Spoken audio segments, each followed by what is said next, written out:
There are moments when a person does not fall because he is weak, but because he has become too convinced of his own strength. There are moments when a kingdom does not tremble because enemies are at the gates, but because pride has already entered the heart of the king, and in the ancient world there was no king who seemed more untouchable than Nebuchadnezzar. He ruled from Babylon, a city of walls, towers, temples, gates, gardens, gold, and glory. His name traveled across nations like thunder. Armies feared him. Kings bowed before him. Captives were carried into his land. Treasures filled his palaces. His word could lift a man to honor or cast him into disgrace. From the outside, he looked like a man who had everything power could give. But heaven saw what power had begun to do inside him. And the God who rules above every throne was about to show the greatest king on earth that no crown is high enough to rise beyond his authority. This is the story of a king who looked at his city and believed all the glory belonged to him. A king warned by a dream, a king humbled beneath the open sky, a king who lost what men admired most so he could finally see what he had forgotten.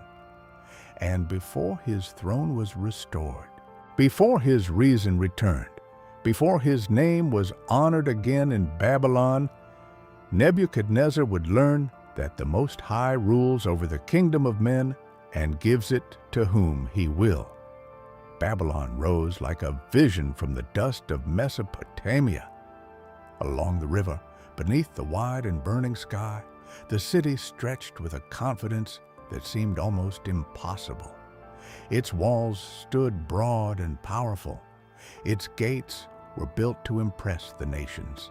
Its streets carried the sound of merchants, soldiers, scribes, priests, craftsmen, servants, and royal messengers. Babylon did not whisper. Babylon announced itself.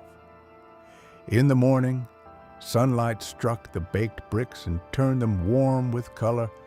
In the evening, torches burned along palace corridors, and the glow of wealth moved behind carved doors and decorated halls. The fragrance of spices drifted through royal chambers. The sound of wheels, footsteps, orders, and distant music filled the air. Everything about Babylon seemed designed to remind the world that greatness had found a home there. The city was more than a place of stone and clay. It was a symbol. It was power made visible. It was ambition shaped into walls.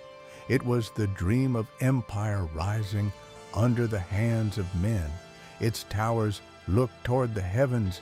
Its palaces stood like monuments to human achievement.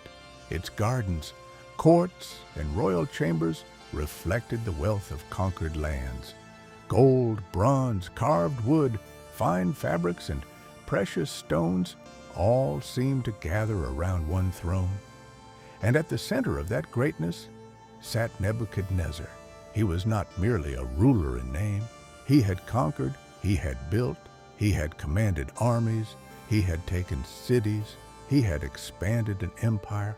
He had watched foreign kings bend beneath his power and had brought the treasures of other lands into his own. His palace was not only a residence, it was a statement. His city was not only a capital, it was a monument. To walk through Babylon was to walk through the imagination of a king who believed history itself had been shaped by his hands. But pride rarely begins as a shout. Often, it begins as a quiet agreement with the admiration of others. A king hears praise long enough, and it becomes the sound of truth in his own mind. He sees the work of his hands long enough, and he forgets the breath that allows his hands to move. He receives victory after victory, and the invisible mercy beneath every victory disappears from his thoughts. Pride does not always look like cruelty at first. Sometimes it looks like confidence with no gratitude. Sometimes it looks like success with no humility. Sometimes it looks like a man standing above others, slowly forgetting that he too is dust. Nebuchadnezzar had seen signs before. He had seen the God of Daniel reveal mysteries no wise man of Babylon could uncover. He had seen men preserved in the furnace when he expected them to be consumed. He had heard truth spoken in his own court. He had witnessed enough to know that there was a power greater than his throne. But knowledge is not the same as surrender. A man can witness truth and still return to worshiping himself. A man can be shaken by heaven and still go back to building his own name. A man can confess that God is powerful and still live as though his own glory is supreme. So Nebuchadnezzar continued in his greatness. He lived at ease in his house. He flourished in his palace. The empire seemed secure. The walls stood firm. The throne felt unshakable. The lamps burned late in the royal chambers. The servants moved quietly through the halls. The guards watched the doors. The empire breathed beneath him as if nothing could disturb its order. And perhaps that was the most dangerous moment of all. Not when enemies surrounded him, not when the future looked uncertain, but when everything seemed safe. For it is often in comfort that pride grows without resistance. Then came the dream. In the darkness of night, when the city had quieted and the palace rested beneath the stars, the king saw something that troubled him deeply. It was not an ordinary dream that faded with morning. It clung to him. It entered the chambers of his mind like a warning carried on the wind. He saw a tree, a great tree. It stood in the middle of the earth, vast and towering. Its height was enormous. Its branches reached outward. Its leaves were beautiful. Its fruit was abundant. It gave food to all. The beasts of the field found shade beneath it. The birds of the heavens lived in its branches. All living creatures were fed from it. It was strong. It was visible from far away. It seemed to connect earth and sky. There was life beneath it. There was shelter beneath it. There was abundance in its branches. The tree seemed to gather the world under its shadow. It looked immovable. It looked blessed. It looked like something that had grown beyond the reach of ordinary hands. But then, in the dream, a holy watcher came down from heaven, and the command was terrifying. Cut down the tree, cut off its branches, strip away its leaves, scatter its fruit. Let the beasts flee from under it, and the birds from its branches, but leave the stump of its roots in the earth, bound with a band of iron and bronze among the tender grass of the field. Then the dream shifted from tree to man. Let him be wet with the dew of heaven. Let his portion be with the beasts in the grass of the earth. Let his mind be changed from that of a man. Let a beast's mind be given to him, and let 7 periods of time pass over him. The purpose of the decree was spoken clearly in the dream, that the living may know that the Most High rules the kingdom of men, gives it to whom he will, and sets over it the lowliest of men. Nebuchadnezzar awoke troubled. The palace was still around him. The walls had not moved. The guards remained at their posts. The city continued beneath the morning light. Yet something had entered the king's soul that no walls could keep away. A dream from heaven had crossed the borders of his pride. He summoned the magicians, the enchanters, the Chaldeans, and the astrologers. These were the men who served in the courts of Babylon.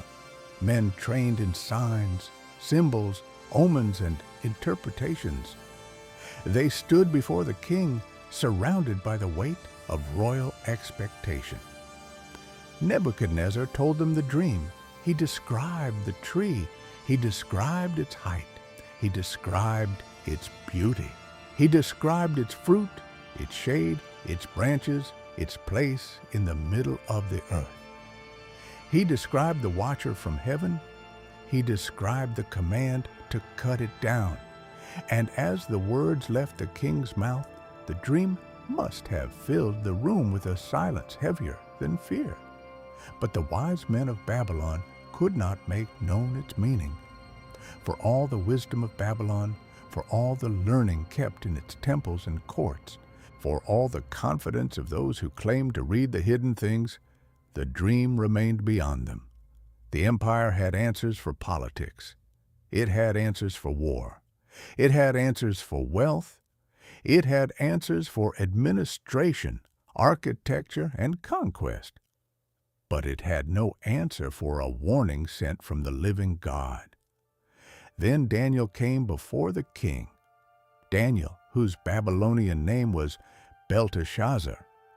Daniel, a captive from Judah, yet a man marked by the Spirit of the Holy God. He had stood in Nebuchadnezzar's court before. He had interpreted what others could not. He had served faithfully in a foreign empire without forgetting the God of his fathers. Daniel knew the language of Babylon, but his heart belonged to the God of Israel. He understood the pressures of the palace, but he was not owned by them. He could stand before a king without surrendering the truth. Nebuchadnezzar told Daniel the dream. Again the tree rose in the telling. Again its branches stretched toward the heavens. Again its fruit fed the living. Again the watcher descended. Again the decree fell like an axe from heaven. Cut it down. Leave the stump. Let him be changed. Let 7 periods pass over him. Then the palace seemed to grow still. Daniel understood. But understanding brought him no pleasure. For a time he was dismayed, and his thoughts alarmed him. This was not the reaction of a man eager to condemn a king. Daniel did not rush to speak. He did not celebrate the fall of the powerful. He did not treat the warning of God as a weapon for his own bitterness. Though he had been taken from his homeland, though Babylon had conquered Jerusalem, though he lived as an exile in the empire of this very king, Daniel's heart was not careless. He saw the meaning of the dream, and it grieved him. Nebuchadnezzar noticed his distress and told him not to be alarmed. Then Daniel spoke. "My Lord," he said, "may the dream be for those who hate you and its interpretation for your enemies."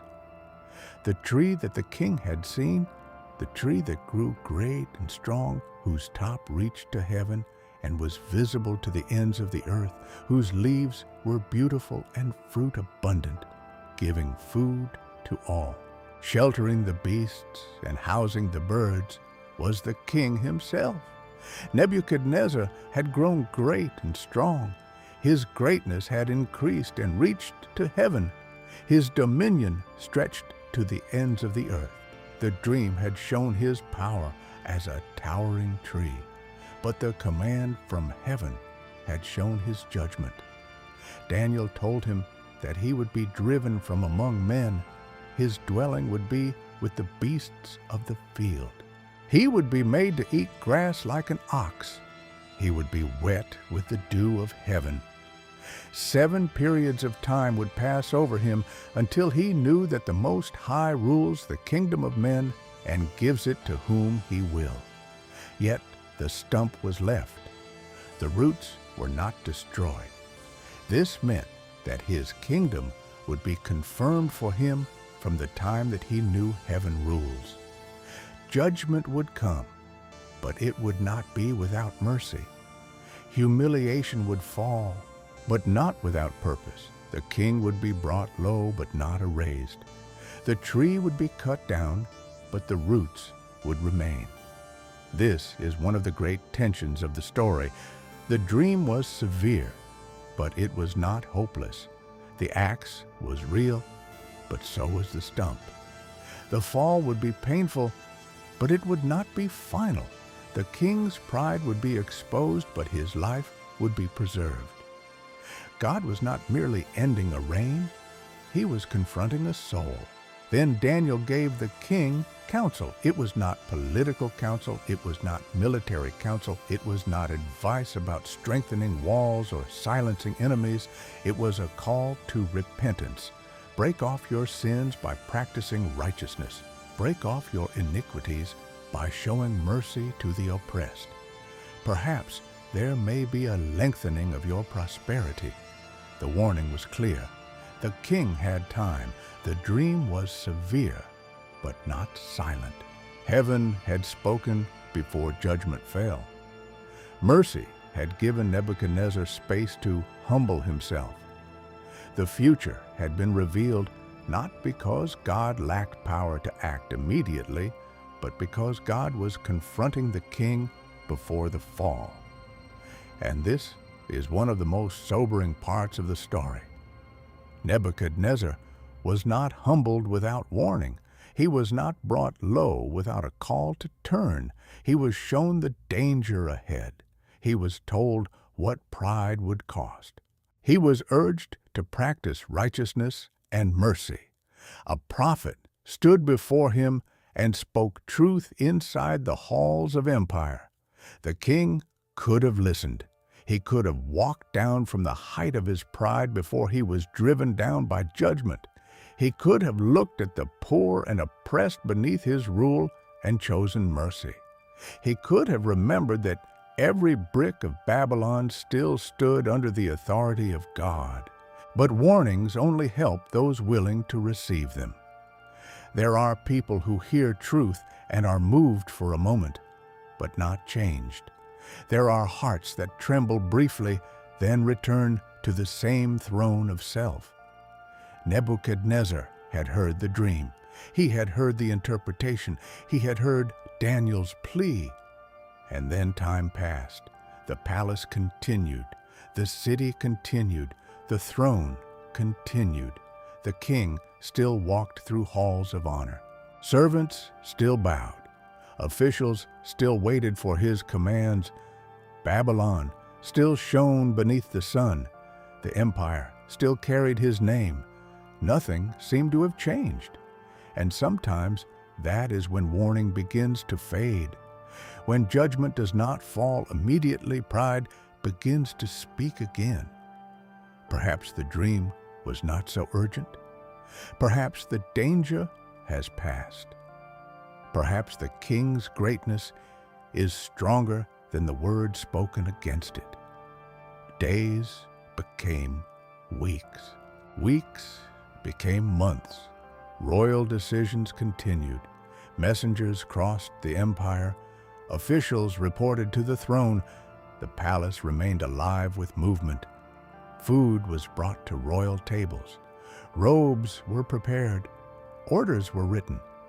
Builders continued their work. The city's greatness remained visible from every high place. And all the while, mercy waited. 12 months passed. A full year of mercy. A full year in which the king could have humbled himself. A full year in which he could have remembered Daniel's counsel. A full year in which he could have practiced righteousness. A full year in which he could have shown mercy to the oppressed.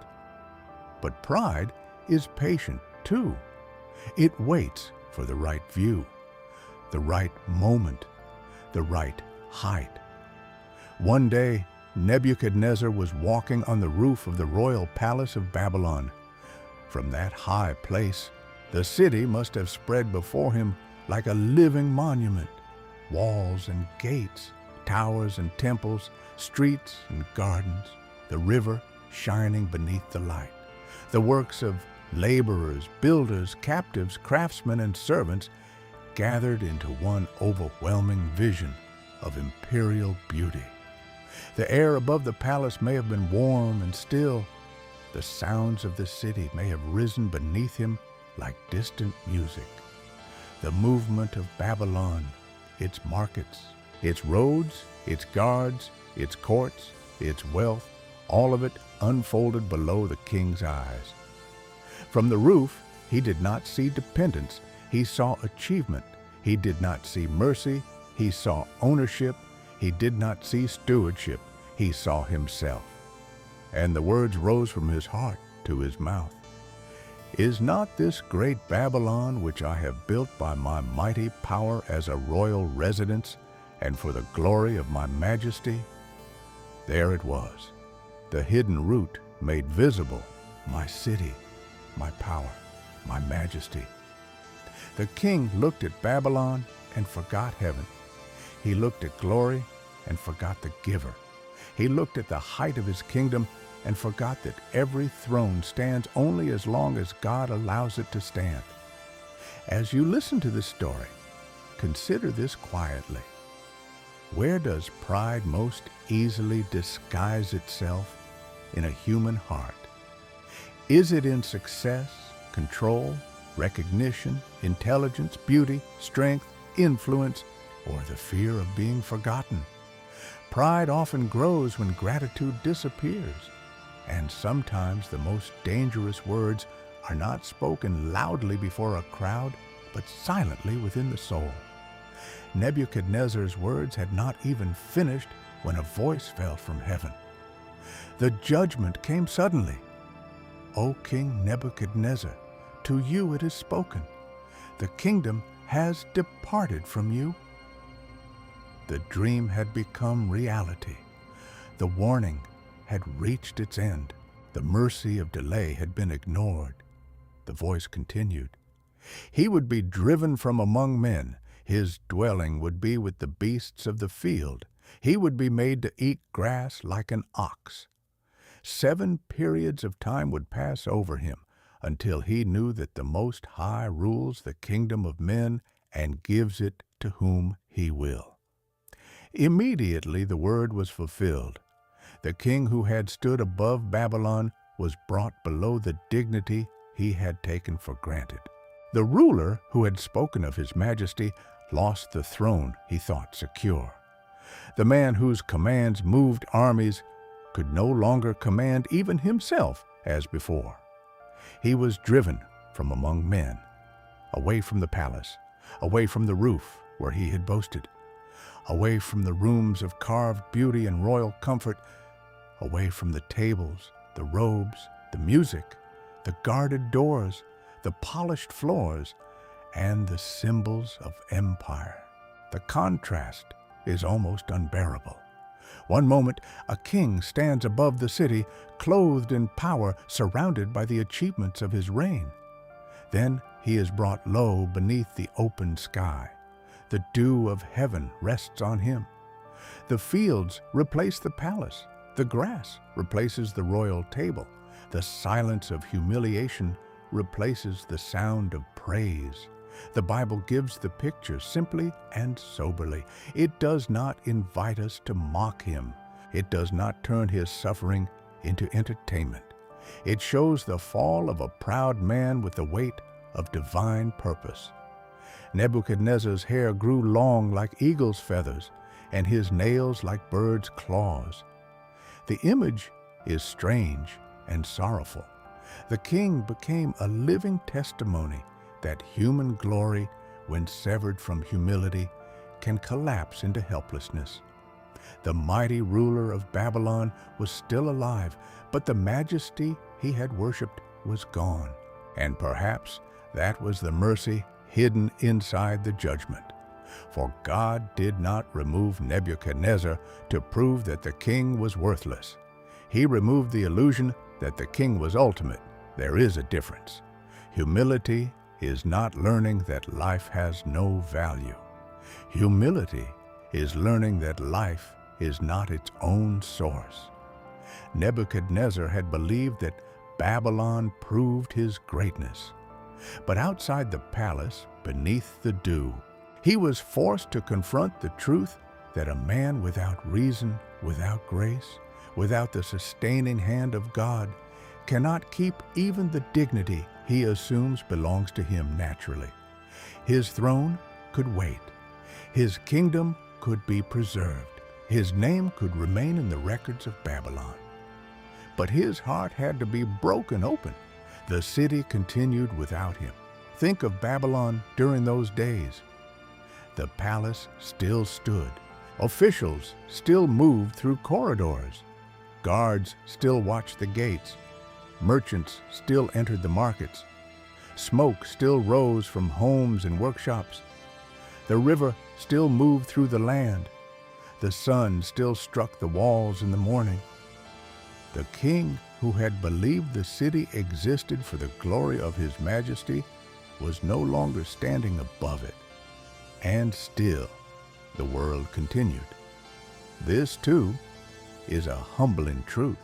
The proud heart believes everything depends on it. But God can keep the world turning while the proud are learning their limits. Nebuchadnezzar's absence revealed what his pride had hidden. Babylon was not upheld by his breath. The heavens did not require his permission. The earth did not wait for his command. The Most High ruled before him, above him, and beyond him. The royal robes no longer defined him. The palace no longer surrounded him. The praise of men no longer reached him. The throne no longer gave him a place above others. All the symbols that had helped him feel untouchable were stripped away. And beneath them, there was only a man made by God, a man sustained by God, a man who had forgotten God. Time passed. The 7 periods moved over him, whatever their exact measure, long enough for pride to be stripped of its voice, long enough for the king to be emptied of illusion, long enough for the man who once lifted his eyes over Babylon in self-worship to finally lift his eyes beyond Babylon in surrender. There are seasons in life that feel like loss, but they are also revelation. They reveal what we trusted. They reveal what we worshiped. They reveal whether our identity was rooted in God or in what could be taken from us. For Nebuchadnezzar, the wilderness outside the palace became the place where truth could finally reach him. The noise of power had grown quiet. The applause had disappeared. The view from the roof was gone. There was no city below him to flatter his pride. There was only heaven above him. And that moment came at the end of the days. Nebuchadnezzar lifted his eyes to heaven. It is a simple sentence, but it carries the whole turning point of the story. He lifted his eyes, not to the walls, not to the palace, not to the throne, not to the works of his hands, not to the praise of men, to heaven. The direction of his gaze changed, and with it, the condition of his soul. For so long, he had looked outward at his empire and inward at his own greatness. But now he looked upward, and when he did, his reason returned to him. The mind that had been darkened was restored. The king who had been humbled began to understand. But the first words that rose from his restored reason were not words of self-defense. They were not excuses. They were not bitterness. They were not complaints about what had been taken from him. He blessed the Most High. He praised and honored him who lives forever.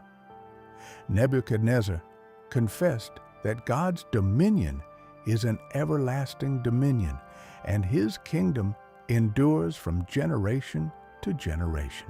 He declared that all the inhabitants of the earth are counted as nothing before him, and that God does according to his will among the host of heaven and among the inhabitants of the earth. None can stay his hand or say to him, "What have you done?" This was not the language of a king trying to impress his court. This was the confession of a man who had been brought to the edge of himself and had found that God was still there. The king who once said, "My mighty power," now spoke of God's eternal dominion. The king who once said, "My majesty," now honored the majesty of heaven. The king who once looked over Babylon as if he were the source of its glory, now recognized that heaven rules. And then, according to the mercy shown in the dream, his kingdom was restored. His reason returned. His majesty and splendor returned. His counselors and lords sought him again. He was established in his kingdom. Even more greatness was added to him. But he was not the same man. A throne restored after humility is different from a throne held in pride. A crown worn after brokenness sits differently on the head. Nebuchadnezzar returned to power, but the illusion had been shattered. He now knew that royal authority was not self-created. He knew that human greatness is borrowed. He knew that the God of heaven is able to humble those who walk in pride. Imagine him returning to the palace, the same halls, the same city, the same throne, the same Babylon. But now, the king had different eyes. The walls no longer testified to his independent greatness. They testified to the mercy that had allowed him to stand again. The throne no longer felt like proof that he ruled above all. It was now a place he occupied beneath a higher authority. The city no longer existed merely for the glory of his majesty. It existed under the rule of the God whose kingdom never ends. His final confession stands as one of the most powerful statements ever spoken by a king of Babylon. He praised and extolled and honored the King of heaven, for all his works are right and his ways are just, and those who walk in pride he is able to humble. That is the ending Scripture gives us. Not a king destroyed beyond repair, not a man humiliated for no purpose, but a proud ruler confronted, warned, humbled, awakened, and restored. The story of Nebuchadnezzar is not only about an ancient empire. It is about the fragile place where power meets the human heart. Most people will never stand on the roof of a palace overlooking Babylon. Most will never command armies or rule nations. Most will never see their name carved into the memory of an empire. But pride does not need a palace. It can live in a home. It can live in a career. It can live in talent, beauty, intelligence, influence, knowledge, ministry, success, or ambition. It can hide inside the thought that we are the source of what we have received. It can turn blessings into monuments to ourselves. It can take what God allowed, what others helped build, what mercy sustained, and say, "This is mine. I built this. This is for my glory." And that is why the story still speaks. Nebuchadnezzar's fall warns us that God is not impressed by height. A tree can reach toward heaven and still be cut down by the command of heaven. A kingdom can look permanent and still depend entirely on the will of God. A person can seem strong to the world and yet be one warning away from discovering how fragile human strength really is. But the story also reveals mercy. The dream came before the judgment. The warning came before the fall. Daniel's counsel came before the collapse. The stump remained after the tree was cut down. The king's reason returned when he lifted his eyes. Restoration followed humility. This is the pattern of grace inside the judgment of God. He wounds pride to rescue the soul from worshiping itself. He brings low not because he delights in humiliation, but because pride blinds people to reality.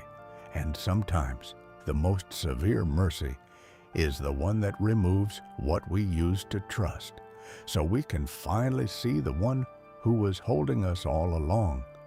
Nebuchadnezzar learned in the wilderness what he refused to learn in the palace. He learned that a man can have a throne and still be lost inside himself.